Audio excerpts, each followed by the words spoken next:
The panels and tools are brought to the site on a cart. The first step is to install 3-inch blue tape on the ceiling and then the ceiling track. This will establish the wall location. There are two methods to installing the ceiling track.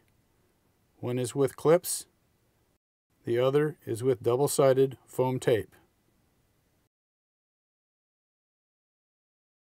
Drop string lines to determine the location of the floor angle and the level wall. Once the floor angle location is established, install 3-inch blue tape on the floor. Secure the angle to the floor with 2-inch white tape. Always cut the tape, never stretch or pull it.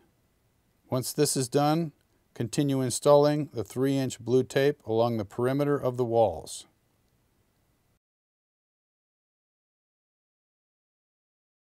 Install the panels.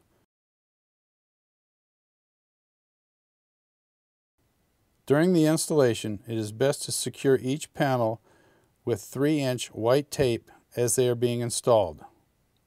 This will aid in the speed of the installation. It is important to periodically check to make sure the wall is level. If it has gone out of level, make the appropriate adjustment at the next panel.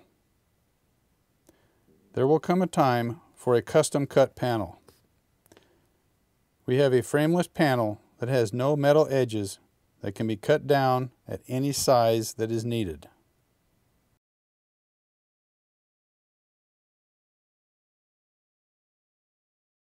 Install the end cap. Make sure the cap is tight in the ceiling track and tight against the wall. Once you have finished the installation of the panels, cover all of the joints with 3-inch white tape, including the floor, ceiling, and wall joints. This will make sure we have an airtight wall.